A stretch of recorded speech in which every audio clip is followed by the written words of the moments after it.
Good morning. I hope everybody's doing well. I hope everybody's content with where they're at in life. I know I am not. I'm always striving for perfection and to move forward. I have a blueprint inside of me that I must follow. I came here with a preset destiny and a preset mission. I'm not wandering through life wondering what it's all about. I made an agreement on the other side to come here and to carry a message. I've denied it. I've tried to hide myself in the world with malls and cars and motorcycles and everything else.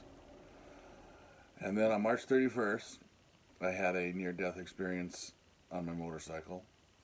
I was driving it very innocently on the I 5 Interstate 5 corridor, doing about 70 miles an hour. And out of nowhere, a drunk driver came and hit me from behind at 90 miles an hour. I was ejected off my bike. They said I went about 75 feet. The motorcycle continued for about another eighth of a mile. That's how much momentum was put into it, and it kept rolling. It was a Harley, so it was well balanced. I just bought that Harley 6 hours earlier. Traded in my old bike and got that one, and that happened. And I couldn't understand why. You know, always try to lead a good life. Where's my karma at? This just shocked me. And as I was sliding along on the concrete, and I said to myself, "Oh God, when I stop, please don't let a car hit me." And luckily, nothing happened. And I walked out of the hospital that night. I could hear the doctors on the other side of the curtain talking. I can't believe he lived. 70 miles an hour, and he was ejected, and he's walking out of here. It's a miracle. Well, it is, because I know, and I've always known this throughout my life, I have a great destiny, and I played around and I goofed off, knowing I was cheating death because I knew they wouldn't take me because I had a destiny. So I used that for more thrills, knowing I'm not going to get hurt, I'm okay. But when that one happened, I made a decision to stop and wake up and do what I actually agreed to come here and do. And if you ever had that feeling about yourself, the whole purpose of this video is to encourage you to do that. You see, we all know, most of us in my age group, and even younger, came into this life knowing that there's going to be an event that's going to take place during our lifetime. We know that. So, how do you prepare for the event?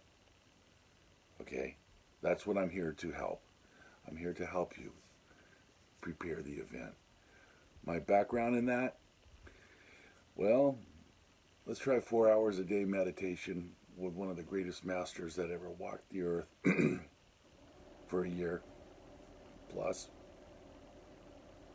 Being and receiving messages from the invisible world through dreams, through meditation, and actually acting upon them the next day and following orders. To amaze my master that I heard and I followed through. I have stories that are wild. But there's a lot of people out there on all different levels of evolution. Some have awakened and some haven't. All of us will be categorized based on our degree of spiritual evolution. The process in which this will unfold is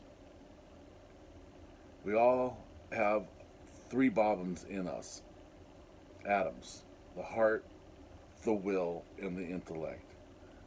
These atoms, when you pass on, they go into a computer, we'll call it, And there, everything is recorded and everything will be replayed. You cannot escape that. None of us can. And then you will be judged accordingly to your degree of development. Or basically, it really boils down to how much did you do for humanity? How much did you do to help your brother or help your sister? Not how much money did you make, how much money you took care of your small family. What did you do for the big family? How big is your heart? How much love did you radiate? How much did you help people? That's how you'll be rated. Those things and doing those things are the best way to help prepare yourself for the event when it comes. Because your heart will be so pure that the impact of the light coming, the impact of the impact, will go right through you. If you are opaque, the master always used to take the old oil lamps as an example. He said, the oil down below goes up the wick, which is your spine, and the light is the mind. If your glass is dirty, your light cannot shine. So every day you must take the glass and clean it off. How do you do that? For yourself. You meditate. Get yourself quiet enough to where everything is still. And that will open the door to receive protection, to receive information, to receive a higher quality of life. That way and only that way is how you get it. You can sit in as many ashrams as you want. You can read all the spiritual books you want and have it all intellectually. But until you take all the bits and pieces of the recipe and actually apply them and bake a cake, which is the meditation, is meditating, it has no effect. I know many people who can talk a very wonderful spiritual game intellectually, but you can see in the gap what's missing. And they end up really trying to sell themselves on where they're at versus me as they're while they're talking to me. So I always try to inspire people. Please try and meditate. If you don't know how, ask me. I will walk you through it. I will persistently help you until you can step into the chamber of eternity and soar with bliss. When I was with my master, we would walk up this little hill called the Rocher, not much of a hill. 4:30 in the morning, I'd climb up it. There'd be another 100, maybe 200 people too as well, to the morning sunrise. They'd all go on the rock right by the master, but I would kind of peel off to the side a little bit. I knew that, there's no time or space between us, and it's just as effective for me to meditate in the proximity, but, not holding on to his cloth. And there we would meditate to the morning sun and basically absorb the prana from the early morning sun rays. It's so good for you to breathe that air and to absorb that light. Try it. I really encourage you to try that. You will go about your day as if you have no feet. It's just amazing how you just flow and you just like sliding on ice. There's no friction. Everything seems to feel so good as you do that. Even drama or something can come your way and all of a sudden it stops. And this invisible force field that I created that morning filters it, so when it enters, it has no impact. And that's the muscle that we have to learn to develop.